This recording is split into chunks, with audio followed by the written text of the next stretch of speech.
As the mass attack, more massive and more violent in some places than others, upon colonialism developed, it seemed to create in and of itself the basis of a new national identity that independence will merely ratify. The popular rallying behind a common extremely specific political aim, an occurrence that surprised the nationalists nearly as much as it did the colonialists, was taken for a sign of a deeper solidarity, which produced by it would yet outlive it. Nationalism came to mean purely and simply the desire and the demand for freedom, transforming a people's view on themselves, their society and their culture. The sort of things that absorbed Gandhi, Jinnah, Fanon, Sukarno, Senghor, and indeed all the bitter theorists of national awakening was identified a large extent by some of these same men with the access of such peoples to self-government. Seek yet first the political kingdom. The nationalists will make the state, and the state will make the nation. The task of making the state turned out to be exacting enough to permit this illusion, indeed the whole moral atmosphere of the revolution, to be sustained for some time beyond the transfer of sovereignty. The degree to which this proved possible, necessary, or even advisable varied widely from Indonesia to Ghana at the one extreme to Malaysia or Tunisia at the other. But with a few exceptions, by now all the new states have organized governments that maintain general dominion within their borders and well orderly function. And as government shakes down into some reasonable, recognizable institutional form, party oligarchy, presidential autocracy, military dictatorship, reconditioned monarchism, or very partially, in the best of cases, representative democracy, it becomes less and less easy to avoid confronting the fact that to make Italy is not to make Italians. Once the political revolution is accomplished and a state, if hardly consolidated, it is at least established the question, who we are, who have done all this, re-emerges from the easy populism of the last years of decolonization and the fears of the independence. Now that there is a local state rather than a mere dream of one, the task of nationalist ideologizing radically changes. It no longer consists in stimulating popular alienation from a foreign-dominated political order, nor with orchestrating a mass celebration of what order's demise.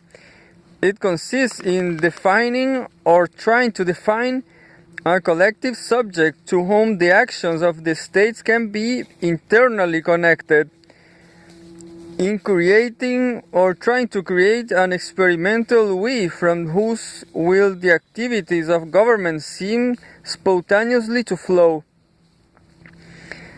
And as such, it tends to revolve around the question of content, relative weight and proper relationship of two rather towering abstractions, the indigenous way of life and the spirit of the age. To stress the fears of this is to look to local mores, established institutions, on the unities of common experience to tradition, culture, national character, or even race for the roots of a new identity. To stress the second is to look to the general outlines of the history of our time, and in particular to what one takes to be the overall direction and significance of that history. There is no new state in which, after both these themes, which merely to have names for them, I shall call essentialism and epochalism, are not present, few in which they are not thoroughly entangled with one another, and only a small, incompletely decolonized minority in which the tension between them is not invading every aspect of national life, from language choice to foreign policy. Language choice is in fact a good, even a paradigmatic example. I cannot think of a new state in which this question has not in some form or other risen to the level of national policy. The intensity of the disturbance it has thereby generated, as well as the effectiveness with which it has been handled, varies quite widely, but for all the diversity of its expressions, the language issue turns precisely on the essentialism-epochalism dilemma. For any speaker of it, a given language is at once either more or less his own, or more or less someone else's, and either more or less cosmopolitan and more or less parochial, a borrowing or a heritage, a pastor or a citadel.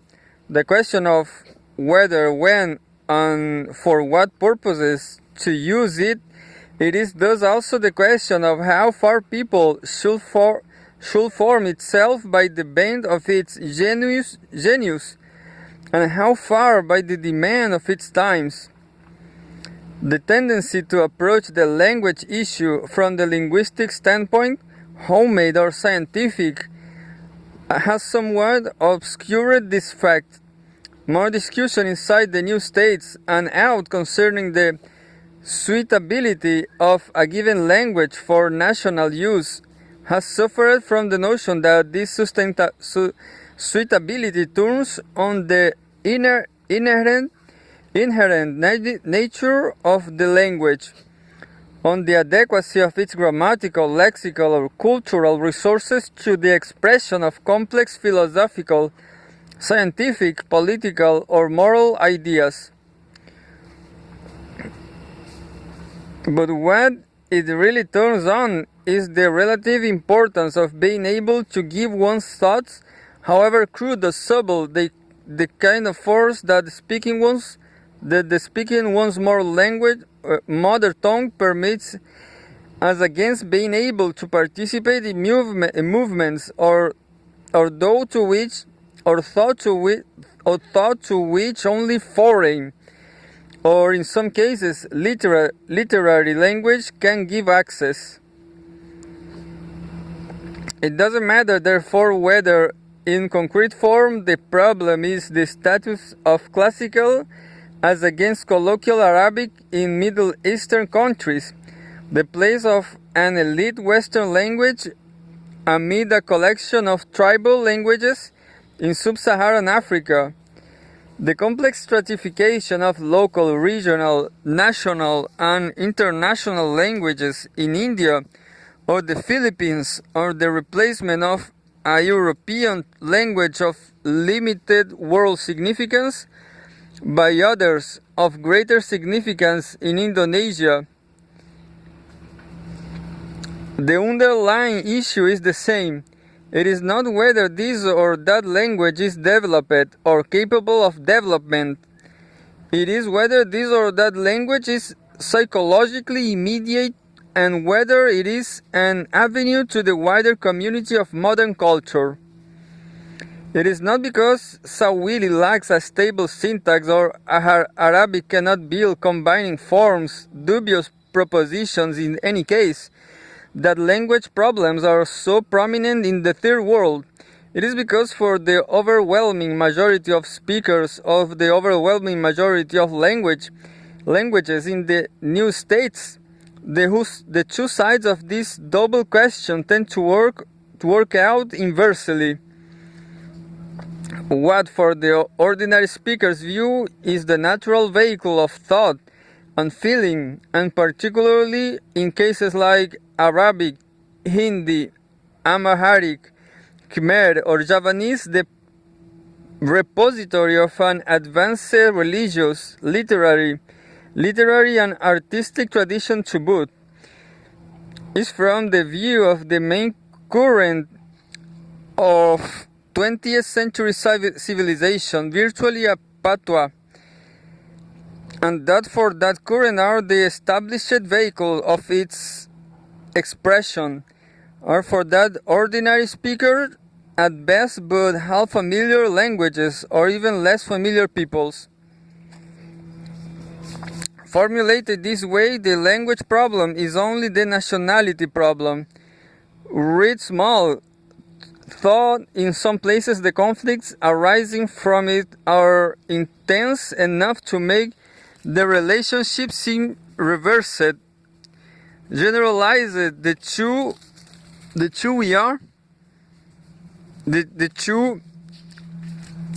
who are we question asks that cultural forms, what systems of meaningful symbols to employ to give value and significance to the activities of the state and by extension to the civil life of its citizens.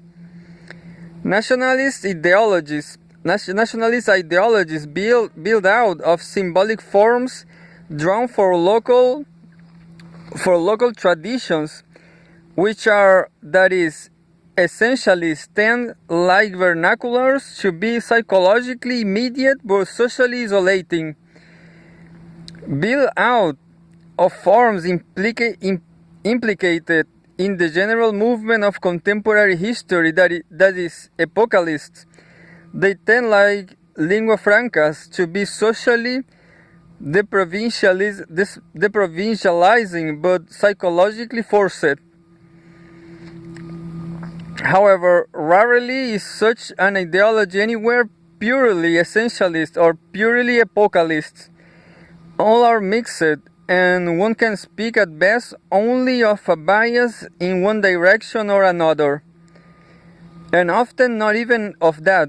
Nehru's image of India was doubtless heavily epocalist, Gandhi's doubtless heavily essentialist, but the fact that the first was the disciple of the second, and the second the patron of the first, and neither managed to convince all Indians that he was not, in the one case, a brown Englishman, or in the other, a medieval reactionary, demonstrates that the relation between these two routes of self-discovery is a subtle,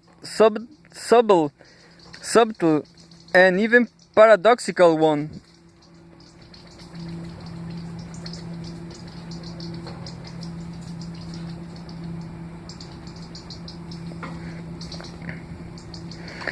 Indeed, the more ideologized new states, Indonesia, Ghana, Algeria, Egypt, Ceylon, and the like, have tended to be both intensely epocalist and intensely essentialist at the same time, whereas countries more purely essentialist like Somalia or Cambodia, or epocalist like Tunisia or the Philippines, have been rather the exceptions. The tension between these two impulses to move with the tide of the present and to hold to an inherited course gives new states nationalism, in particular, air of being at once hell-bent toward modernity and morally outraged by its manifestations. There is a certain irrationality in this, but it's more than collective derangement. It is a social cataclysm in the process of happening.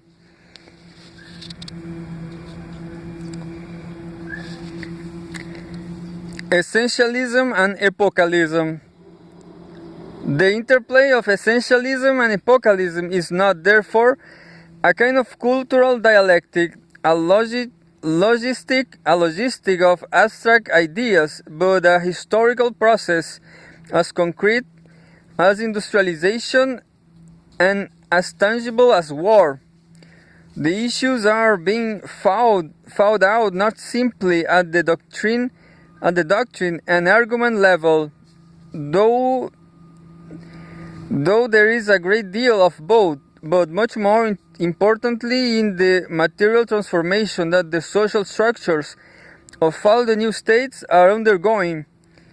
Ideological change is not an independent stream of thought, running alongside social process and reflecting or determining it.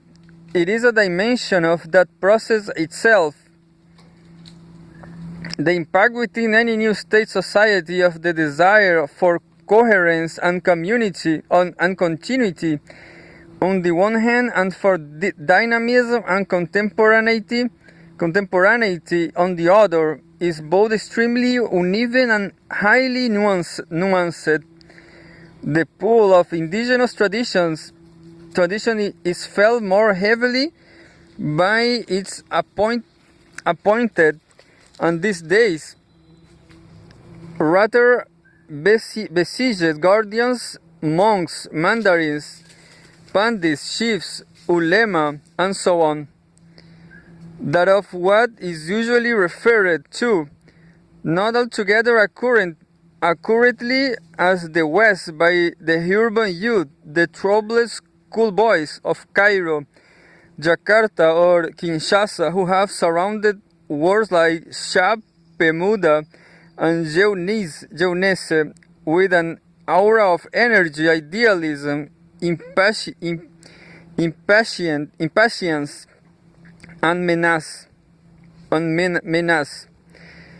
But stretching out between these all too visible streams is the great bulk of the population, among whom essentialist and epochalist sentiments are scrambled into a vast confusion of outlooks which, because the current of social change produces it, only the current of social change can sort out. As illustrative cases compressed to the dimensions of historical anecdotes of the generation of this confusion and of the effort now being made to dissolve it, Indonesia and Morocco can serve as well as any. My reason for choosing them is that they are the cases I happen to know firsthand, and in dealing with the interplay between institutional change and cultural reconstruction, the degree to which one can substitute a synoptic vision for an intimate one is limited. Their experiences are, as all social experiences, unique, but they are not so different either from one another or from those of new states as a whole as to be unable to reveal, in their very particularity, some generic outlines of the problems faced by societies struggling to bring what they like to call their personality into workable alignment with what they like to call their destiny. In Indonesia, the essentialist element is as long has been extremely unhomogeneous. To an extent, this is true for virtually all the new states, which tend to be bundles of competing traditions gathered accidentally into connected political frameworks rather than organically involving civilizations, but in Indonesia, the outlands at once of India, China, Oceania, Europe, and the Middle East, cultural diversity has been for centuries both specially great and specially complex. The age of everything classical, it has been itself shamelessly eclectic.